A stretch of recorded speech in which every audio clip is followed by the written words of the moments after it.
Hello. Hello, Kati Kati. Wow, ang ganda naman ng iyong ano, ng iyong pagkaupo diyan sa ibabaw ng car. Talagang mainit ang panahon kasi ano, kaya nagpalamig ka diyan. Wow.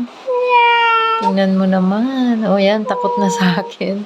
Gusto na mag-escape kasi natatakot siya. Kasi ang mga pusa, pagkagabi, gusto nilang lumabas, mamasyal. Ano yung mga pusa eh, gising sila sa gabi.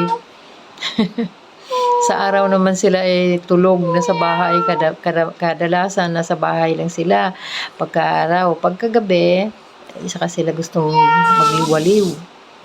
Ayan, curious siya sa akin.